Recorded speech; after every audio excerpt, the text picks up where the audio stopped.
So for our last presentation of the day before our field tour, we're joined by Dr. Ludie Bond from the Florida Forest Service. She is our statewide, region-wide, if not nationwide, expert on social sciences of prescribed fire communication. So we are extremely fortunate to have her here. She wanted to be here in person, but couldn't make it, but she's here now. So let's give a round of applause for Ludie for being here. Thank you so much. Can everybody hear me okay out there in the audience? And yes, we can hear you. yes, fantastic. All right. So looking at your agenda today, you had a speaker from the Miami-Dade Fire Rescue, and then you just had your panel discussion on wildland urban interface issues. So all of that certainly leads up to talking about communicating prescribed fire to the public. The area of Florida where you're located, if you're putting fire on the ground and smoke in the air, you're definitely going to be communicating with Miami-Dade Fire Rescue. So I'd like to start out this presentation with a quote to kind of set the stage for a mindset for moving through my slides. So I will read this out loud, even though you can read it yourself, but I think it's impactful. You may not be a communications professional, but you are a prescribed burn professional. And as such, your involvement in communication is key to having a successful prescribed burn program. So being a prescribed burn professional, yes, it's about putting fire on the ground. Yes, it's about managing your smoke. Yes, it's about managing your prescribed burn team, but you've got to be involved in communicating to all the various audiences that take an interest in what you're doing with prescribed fire and your other land management plans. So today we're going to talk about, well, why communicate? Why is it important to communicate? So these are the topics we're going to dive into a little more through the next slides. We'll kind of peel the layers back on this.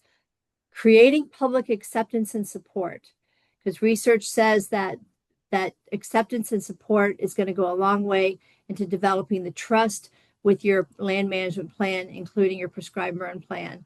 You want to address your audience's concerns, and we're going to dive a little bit more into that when you identify your audiences and how do you find out what their concerns are.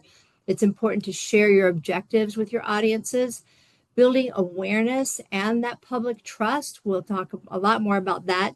Prescribed fire provides us the opportunity to tell our story.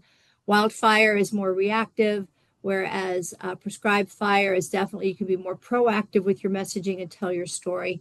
It's important to have correct and consistent messaging, and we'll talk about how to do that. And then please understand the difference in information sharing versus communication. Right now, I am sharing information with you. We are not communicating. Hopefully, at the end of this presentation, we'll be communicating because I'll get feedback from you, right? I'll get questions. So we see that interactive back and forth. So that's the difference in just sharing the information or actually communicating. So who is your audience? How do you know? How can you identify your various audiences, and how does your messaging change based on who those audiences are? So who needs to know about your prescribed burn plan? Well, rural versus urban. Now, I'm assuming most of the areas where you all are going to be burning are considered urban or urban interface areas. But for sake of our discussion today, there are differences in what's important to rural audiences versus urban. Urban audiences might be more interested in the smoke impacts of the burns, the aesthetics. Maybe you're burning in a natural area that they like to go recreate in, so they're concerned about aesthetics. They're usually, everybody's concerned about what's happening with the animals. Rural audiences may be interested and concerned about escapes because these burns are occurring near and where their property and homes are. So there could be a difference in their concerns. And then internal versus external audiences. Your internal audience would be your burn team, your organization, your agency. Everybody throughout your agency needs to know, or your organization, what are the message points about why your organization uses prescribed fire as a land management tool. That's going to empower them and equip them to answer questions and, in effect, be like an extension of your public information or public affairs office. So making sure your burn team all the way through your agency knows why it is that you use prescribed burn, what are you trying to accomplish?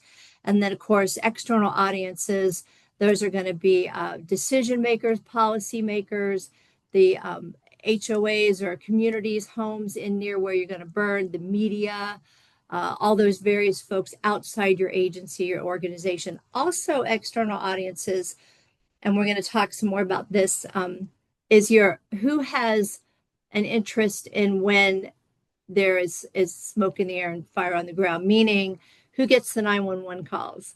So when you're burning, you're going to have Miami-Dade Fire Rescue show up. They're going to have to if they get a concern call about your smoke.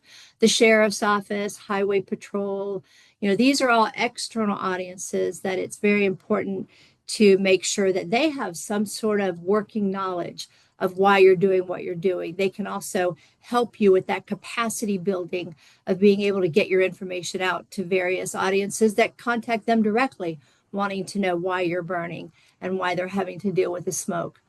Identify barriers. So as you are thinking about who has an interest in what you're doing when they are impacted or even just see the smoke or the fire. So I kind of whittling that down to whether it's a community, an HOA, the media, various groups, try to develop a relationship with those audiences, either by community meetings, peer-to-peer, face-to-face kind of interactions, or what you're putting out on your social media, providing an opportunity for them to give you some feedback to find out what are their cultural or social norms with fire, wildfire and prescribed fire. It's important to know both. That way, kind of what their experiences are, how have they been exposed to fire, and what that was like for them. Maybe they come from the Southeast where fire is used very frequently, or maybe they come from an area of our country or our world where there's not a lot of lightning, not a lot of naturally occurring fires, or prescribed fire is not the norm for land management practices, and they're either moving to Florida or they are visiting Florida. And that's a difficult audience to try to communicate with all of our visitors. But where and from who do they get their information? So as you are developing these relationships with your audiences, what platforms do they use? What platforms do they trust, or individuals? When we talk about where and from who, maybe they get their information from the Nextdoor app or from other forms of social media. Maybe it's from the corner store, from their church. Who are the people in the area that they prefer to get their information from, and who do they trust? Maybe they don't have a very positive experience with government agencies. So it's not from a government agency that they should get their information about prescribed fire. It could be from the county sheriff or from their pastor at their church. You've really got to dive deep, and the return on your investment with time is going to be well worth it to really find out more about the personality of those audiences. Are there technology challenges? So many times we as communication professionals rely on social media, and we probably shouldn't. And those of you who are communication professionals in the audience, I know there's several of them out there, we know that it's important to use multiple platforms to make sure that you're not leaving a particular audience out. So in the research that I've done, we found that sometimes it was the county forester that was trusted and thought of as the most up-to-date. Maybe it was the state forestry agency. Maybe it's the U.S. Forest Service or another federal agency. Maybe it's getting something from a newsletter. So, or their preferred way of getting information might be an online workshop or a recorded workshop. So it's just interesting and when you meet people, find out, how do you get information? How do you share information in your area? Are they receptive or unreceptive? So I'll just kind of throw this thought out there to you. Historically, and research shows about 1,000 new people a day move into Florida. And research shows that typically they came from the Northeast or Midwest. And we're seeing more and more residents move into our state from California because it's too expensive to live there. I don't know, but they're moving here from California. What would be their experience with fire? Okay, so we all know the answer to that. and just think about the Palisades fire that happened a year ago. So what's their experience with fire? Now they're moving to a state where there's always fire on the ground and smoke in the air, whether it's from prescribed fire or wildfire. So kind of think about the nuances and the how sensitive your audiences could be to your land management practices.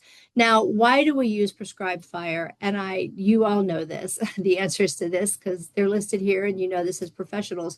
But usually our messaging is going to focus on ecosystem health and hazardous fuel reduction. Those are typically the two areas that we focus most of our messaging on.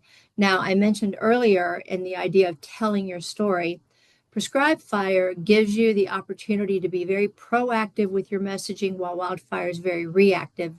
Even during a wildfire, you can message about prescribed fire.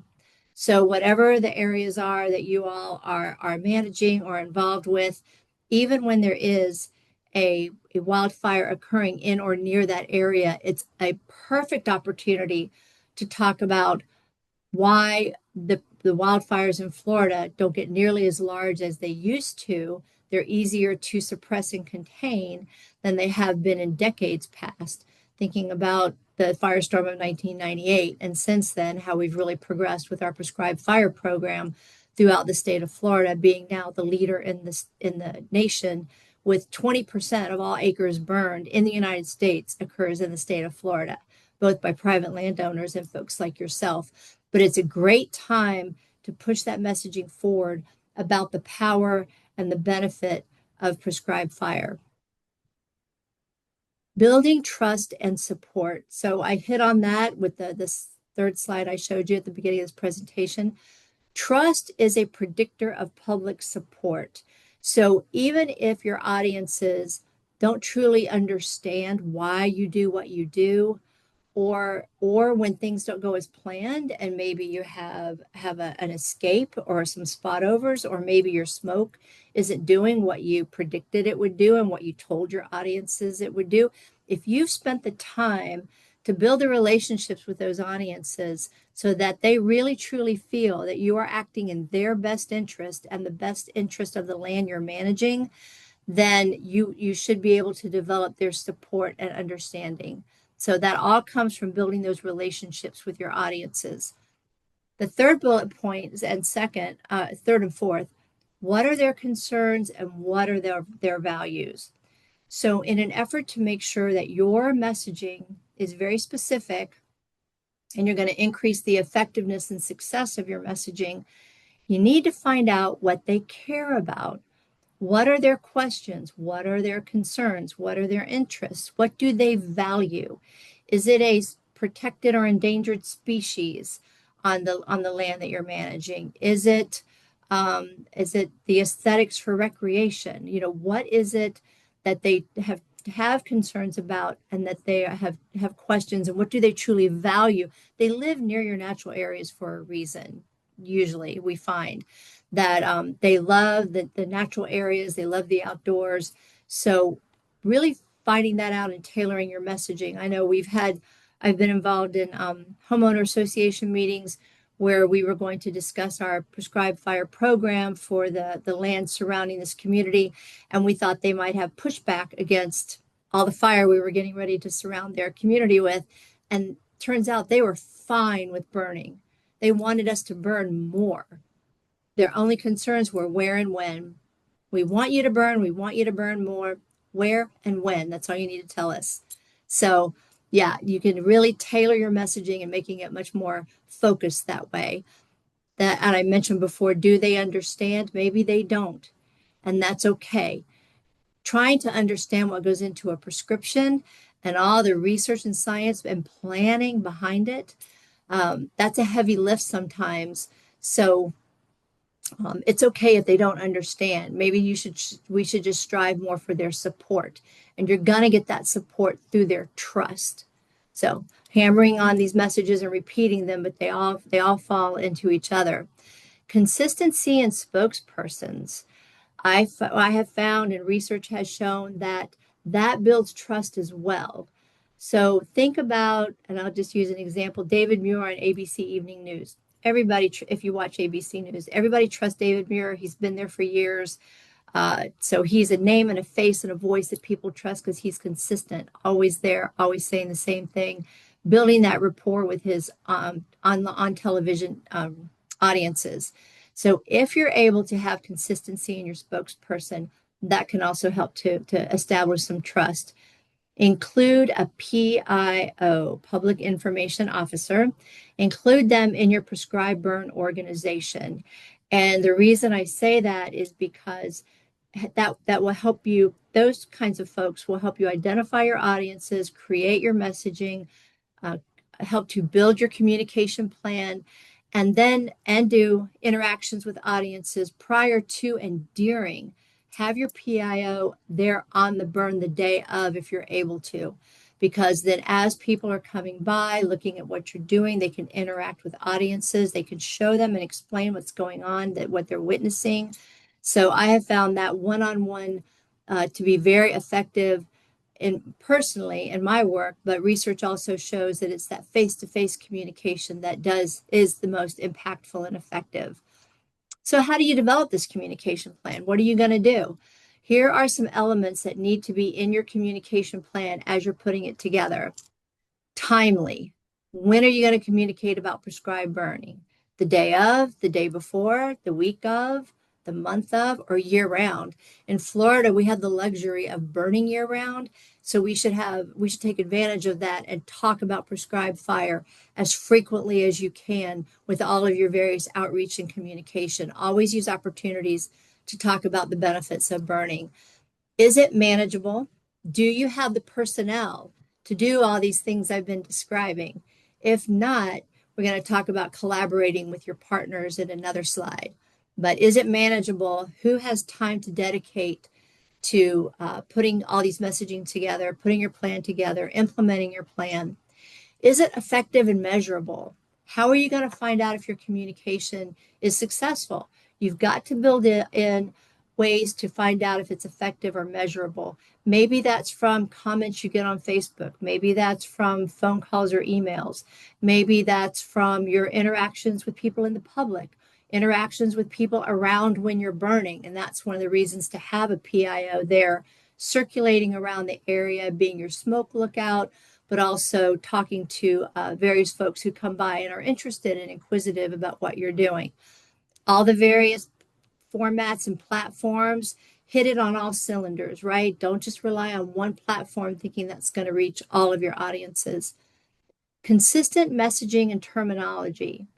As we talk about collaborating with your other partner agencies and organizations, and as you collaborate with people in the room right here during this two-day workshop, making sure everybody has very consistent messaging, terminology, images, visuals. That way, no matter what media outlet or no matter what elected official or anybody in your various audiences, whenever they hear or see anything about prescribed fire, it's going to be the same.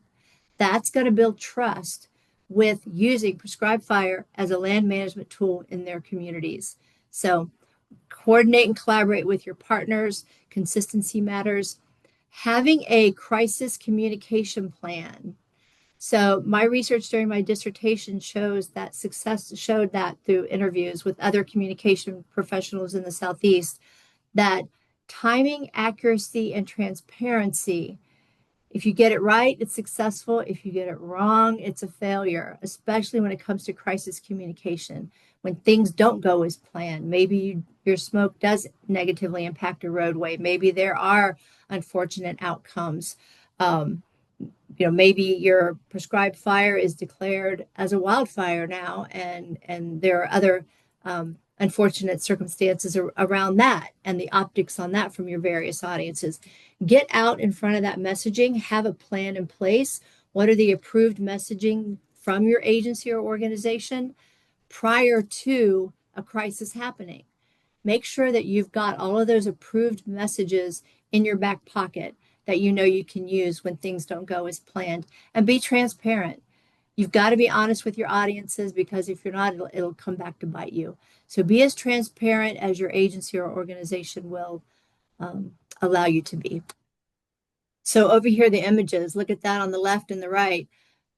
The one on the right is definitely a prescribed burn because I was there. The one on the left, that could also be a prescribed burn, but it doesn't really give the idea that we're trying to portray with prescribed burning. So choose your visuals closely. When do you start and how often do you communicate? So I mentioned before, start early, update often, keep your information going year round if you can. But like the day of a burn in a specific burn, get that information out there ahead of time, update people throughout the day as the burn's going on. Maybe you can capture some visuals, put some short videos out, let them know how the burn's going. You don't have to wait until the day of the burn to start communicating about it. And you don't have to do it alone. I mentioned collaborating with your partners. So here in my coverage area in North Central Florida, during the height of prescribed burn season, which should be now, but it's not because of the drought, but we're all talking with each other about who's putting out what information, what are some hot topics. I guess that was a intended pun there. But what are any nuances for this year's prescribed burn season that we all want to be talking about? And since I communicate in my day-to-day job, I will have other prescribed burn professionals call me up and say, hey, I have an interview. Can you help me with some messaging? Sure, absolutely. Because what we're saying, you want to say, and vice versa. So don't recreate the wheel. And I'll share some things at the end of my slides of resources you can use here in Florida and throughout the region, southeastern region, that you already have graphics, you already have message points. There's already things that you can use that are created that you can tailor to your specific piece of land that you manage. Short and engaging videos. These are great. You can do a little video. This is, again, telling your story ahead of time. Have your burn boss or somebody do it, hand up the cell phone and say, hey, see this area behind me? Well, we're going to do a prescribed burn. It's planned, and here's the objectives, and here's why we're going to do what we're going to do.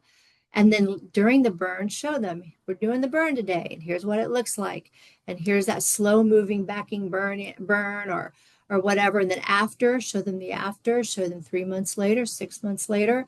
So you're consistently kind of telling people the story of what's going on in that burn block. And you're showing them how you have met your objectives and what those look like. Because we all know it'll take a few months to a year, maybe 2 or 3.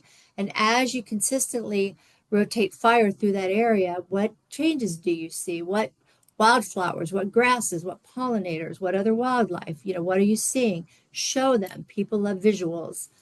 Sharing your land management plans with your homeowner association and others. By doing this, you are creating realistic expectations with your audiences. Really, all of these points here add up to creating realistic expectations for your audiences. You're telling them what you're going to do, where you're going to do it, why you're going to do it, how you're going to do it. And then during you're doing it, you're showing them how you're doing it. And after them, you're showing them, well, here's what we set out to do, and here's what we accomplished. And we feel very good about this, and we met this objective or that objective. Another strong story is when you decide not to burn. When it's a no-go, when you told everybody in the community and you got all the media out there and you're getting ready to light your test fire and it's just not what you expected and you got to call the burn off. It's deflating for your burn team, no doubt. You're all geared up and ready to go, ready to get some of that fire on the ground. But maybe you're not getting the winds you had hoped. Maybe the dispersion isn't what you had wanted, or maybe it's too much. Whatever it is that makes you call it a no-go, tell that story. That is so powerful. I saw a video that Alaska BLM did that they called off their burn. They're trying to change an area from some, I think it was black spruce over to aspen, but they didn't have the weather that they wanted that day. And that was the message. You can't really go through the whole burn plan and tell them why you're out of prescription, but you can hit on the high points. And it helps to tell the story about how much planning goes into implementing or not implementing a burn. So I love that. Community events. I mentioned that face-to-face interaction can be some of the most impactful ways to communicate with folks. And we know fire festivals are becoming more and more popular throughout Florida, throughout the Southeast, and they're having them even now in California. They're starting to pop up. So these are some photos, and many of the photos through my slides are from the fire festivals. It's actually the Flatwoods Fire and Nature Fest here in Gainesville at Austin Cary Forest, which is a teaching forest for the University of Florida School of Forest Fisheries and Geomatic Sciences. And you can see how close people are to the fire. Look at that bottom slide. That's our little scratch line, right? That's our containment line. And so we have people in Nomex. Dr. Crandall's right there. You can see more ponytail, you can see the back. But we're out there talking to people, answering their questions, addressing their concerns. And things you'll hear them say is, boy, fire's not that scary, mommy. I thought fire was supposed to be scary, and this doesn't seem scary. You know, fun things like that. You hear the responses from your audiences, and it shows all the personnel, all the equipment, all the PPE, everything that goes into putting a burn on. Now, shy away. You always want to invite your friends to your party, right? But try to invite and uncover those audiences that are unfamiliar with fire. One way to do that is by sharing your promotional social media with social media and other types of platforms that are very popular in your community and for your audiences. What I find here at home is it's the sheriff's office, emergency management, county fire rescue. Your county agencies will have a very big following. Miami-Dade Fire Rescue, everybody follows them for everything. So if you can get them to promote your event, you're going to get a lot of exposure. Also invite those who have skin in the game, and that means anybody who's going to show up from that 911 call from the smoke in the air. So invite your fire rescue departments, your sheriff's office, your highway patrol, invite your meteorologist. That's a great person to have at your fire festivals, and maybe implement them in narrating some of the fire weather, fire behavior, things people are seeing. We always narrate ours. Zach Pruzak, for those of you who know him, he's always our primary narrator, but I am trying to get our local TV station meteorologist to come and participate this year, and then he will be promoting it on their TV station is the idea there. So fire festivals are wonderful tools that are becoming more and more popular, and you all should be familiar with Burner Bob there, our mascot for Prescribed Fire. He is with the Forest Alliance and a big old Bob White quail. All right, so working with the media and cooperators, as I've been mentioning over and over again, work with everybody in your area who is involved with Prescribed Fire, working with them, working with their public information officers, their public affairs officers, asking others to share your messaging and your posts. You're going to get a ripple effect from that. You're going to increase the capacity of your messaging, and you're going to reach different audiences. So if I only shared things on my Facebook for my area, well, I'm preaching to the choir. People follow, typically they're going to follow your platforms because they are already in agreement with what you're doing, or they're familiar with what you're using as your land management plan. When you bring in the fold those who, and get them involved in helping to spread your message, those who reach very wide audiences that have nothing to do with land management or natural resources, now you're hitting all those other audiences that you're really trying to create an impact for, because those are the people who are going to be interested or impacted by your Prescribed Fire who aren't familiar with it. So that's why you want to reach out and collaborate. Also continuity and messaging. So here are a lot of groups, organizations that are involved in fire here in Florida that you can reach out to and work with, or follow their socials, or look into their agencies and see what they have that you can use. We know Southern Fire Exchange has workshops, webinars, papers, information they put out. There's just everything about Prescribed Fire here in the Southeast. So you can just share their posts if it's applicable to your area, right? You can promote their webinars that come up, well, this one isn't really a webinar, but you can promote things that they have or things that are recorded that you want to share with those people who follow your platforms. Tall Timbers, we know that they are a phenomenal resource for Prescribed Fire here in the Southeast. So they have a lot of things that you can go ahead and utilize. The Southern Group of State Foresters have graphics, have frequently asked questions. They've got a lot of great things that you can use that may be applicable to your part of Florida. And then whyprescribefire.org. There we go. There's the logo up there. Whyprescribefire.org. I utilize that a lot. It's if you're not familiar with that platform, it's something that was put together with the Florida Forest Service, Georgia Forestry Commission, and Tall Timbers. And it is frequently asked questions, videos, graphics. Sometimes on social media, I'll have people ask me a question, and for consistency in messaging, I'll reach back to whyprescribefire.org, copy and paste, and then tweak it how I need to be specific for my area, and use that as my response. That's being consistent with messaging from various agencies. The other thing that whyprescribefire.org offers you in Florida and in Georgia is a dashboard that is live for all of the outdoor burn authorizations in the state of Florida. So you know, if the Florida Forest Service issues all outdoor burn authorizations that need authorizations, you know, a 8x8, smaller than 8x8 pile is not going to need us to authorize it. But anytime we issue for a pile or acreage, it immediately comes out on that dashboard. So you can go there, your audiences can go there, and if they're wondering if the smoke plume to the left and the right, they're seeing two, is which one's a wildfire, which one's a prescribed burn, they can go to that dashboard and see. One thing that Georgia does use is layers for air quality. We don't have that because we typically don't have poor air quality in Florida, being a peninsula and all that. But airnow.gov, I should have put that on here for a take home.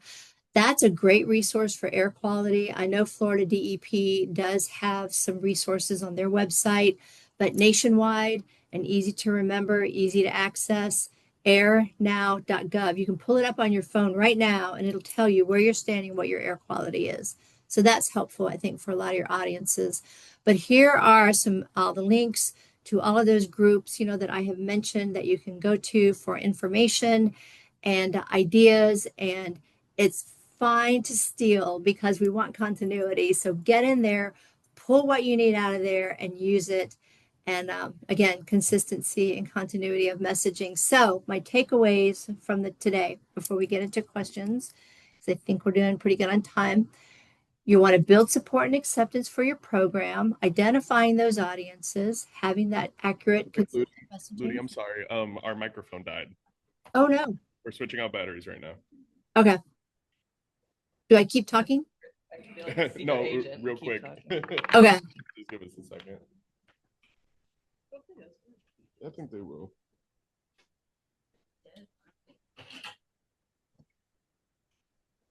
It is a 2-day workshop problem, not a 1-day workshop. All right. You're good to go, Ludie. Sorry about that. So now you all have had time to read the bullet points. I don't need to repeat them, but this is what we talked about today. And the big takeaway, tell your story, capture the content, capture the visuals, get that out there. Prescribed Fire provides us this opportunity, and it's a beautiful story to tell. So along those lines, I will end with a couple of quotes that I think are impactful. And this applies to where you're burning because it's very visible from what I understand in your area. The more visible the prescribed burns are, the greater the opportunity to build community support for adapting to a new relationship with fire, one that is proactive instead of reactive, embraced instead of suppressed. Love that. Embrace fire. And then the last one, there's an increasing need to keep with the messaging and to keep providing the public more information about why we're doing this burning so that we can get more public support, because that's a major limiting factor. That sort of social license to be doing these restoration activities in the forest. Thank you. And we'll open it up for questions now. And, oh, there's my contact info if you need to take a picture. We were all clapping for you, Ludie. Amazing talk. Questions?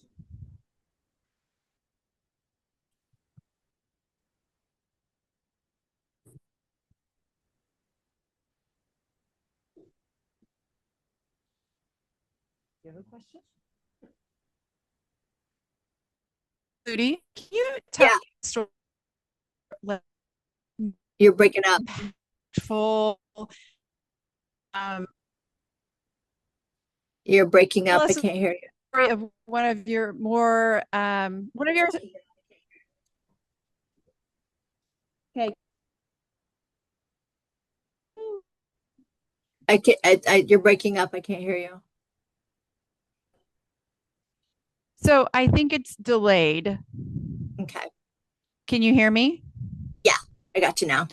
Can you tell me? Can you tell more story Ooh.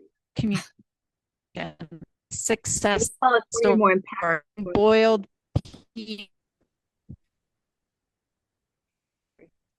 Oh, did I hear her say boiled peanuts? I don't know. Tell us your boiled peanuts story. I got okay. There we go. I got your boiled peanuts. All right. So, in an effort to find out where people get information, especially in areas where there's limited technology or in rural communities where people just sit around and talk, right? They like to visit. Here in the South, we all like to show up and visit with one another and tell stories. And that's where you're going to find your community leaders and your community voices of that area. So there are some areas, especially around federal lands, where people don't have Wi-Fi or they don't trust Wi-Fi or they don't trust technology. So I have found repeatedly on wildfire assignments, specifically out west, where there's no reception, there's no cell service, there's no Wi-Fi. Go where the people go, and everybody's going to need gas, beer, and cigarettes. Hopefully, not that many cigarettes anymore, but that's kind of my rule of three. Everybody's got to get gas. Everybody's sometimes going to want to go get beer. Where do they go for this? Usually, it's like the corner bait store, or the county, or the corner feed store and gas station. Go get yourself a tall styrofoam cup of Cajun boiled peanuts, because you can't eat them fast. You cannot eat Cajun boiled peanuts fast. So you sit down on the porch with everybody and you start talking shop. Talk about the pictures on the wall, people that were fishing or caught deer or shot a turkey or whatever it was they do. You sit there, you're eating your peanuts, and you're just visiting. You're building trust with these people because they don't feel like you're showing up just to shove some information down their throat and leave. You're actually caring about what they care about. That's how you're going to get their questions, find out about their concerns, and get them to kind of open up so you can actually provide answers to their specific questions. So I love the idea of sitting down and eating Cajun boiled peanuts, and it might be on day 2 or 3 that you finally break through to that group, but that has worked for me.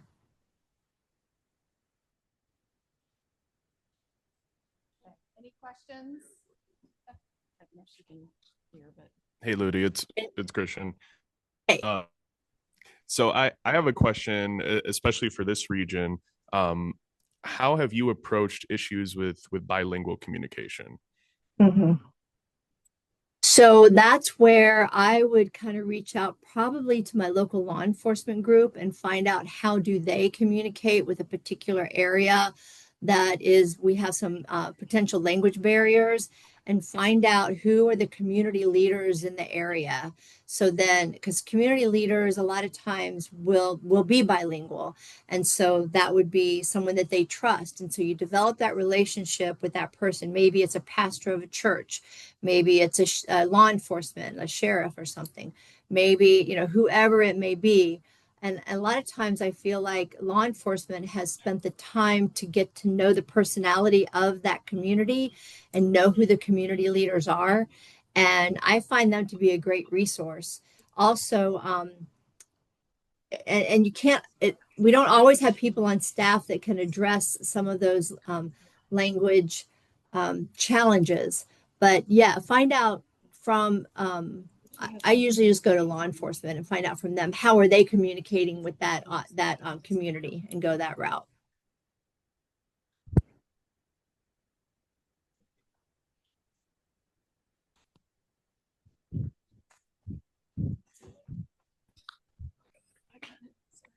okay. Can you hear me? Yeah. Okay, great. Awesome presentation. Thank you so much. I had a question about public perception. So you had said in the beginning of your presentation that sometimes the public is more in support of having fires than we originally thought, but they're more interested in knowing when, where, and how. I wanted to follow up on that and ask if you had sent out or somebody had sent out some type of survey or whether that was just more of interactions from the community that showed that. Yeah. So the question was, how for communities that want to just know like the when and the how, or the where and the why, or the where and the how that it's going to happen. And how do you get that information out to those people, or how do you know that that's what they're wanting? That came from a community meeting that this particular state park invited the HOA group to come over and meet at the park at their visitor center and discuss with them their land management plan. And so that was the feedback we got from the audience that day. So if they just want to know when and where, something that simple, but you don't have the capacity to reach out to their entire community, all their emails, all their phone calls, all, knocking on the doors, anything like that. It's some things that have worked is find out, do they use a Nextdoor app? And if so, who's posting information that you could provide information to and they could post it? Do they have an email that they all use? Or is there some one particular leader in that community that you can get information to that they could email? Or do they have a phone tree? Do they have a group of mailboxes? That's happened in some communities where they're like, well, can you just post it somewhere? Well, do they have a community bulletin board? Do they have some like a group of their mailboxes somewhere that we could post a flyer? Do they all go to Dollar General, or is there a you can put up information boards? That's something that, and you can do this for your prescribed burns. That's something that we use in wildfires frequently, is where you get those almost like a sandwich board. It's a, you put the plywood and you build a frame, and you can put maps, you can put a press release, you can put other information up there. And then even during the burn, have somebody stay at that board to answer questions from the community as they come in and out of the grocery store or the post office or the hardware store. Just a lot of different ideas. Again, it's a capacity thing. So if you're doing a burn and you think, oh, we could use a strike team of PIOs, we'll put one together. Call, not only invite your collaborators to come burn with you, but invite their public information officers to come out and help you kind of canvas and blanket the area. I've done where we have one of our state forests, we'll be doing aerial ignition burns, and there's going to be helicopters in the air. The smoke plumes are going to be huge. We're burning 12,000 acres at a time, which I know is nothing compared to some of the federal lands down your way when they do burns, but it gets some information or gets some attention. We will canvass the area ahead of time and post those flyers, post those maps, go to RV parks, trailer parks, where do they get their information there? Maybe a bulletin board by their mailbox, and just provide them with the information ahead of time so that you are creating realistic expectations, but you're always saying with it, what is it? Weather dependent. Depending on if we get just the right weather that day, these are our plans. And you're going out like maybe 72 hours ahead of time. So you have a high degree of certainty you're probably going to do your burn. You might not, but yeah, look for those areas where you can capture a lot of people at one time, but finding out how do they get their information, and then how can you plug into that.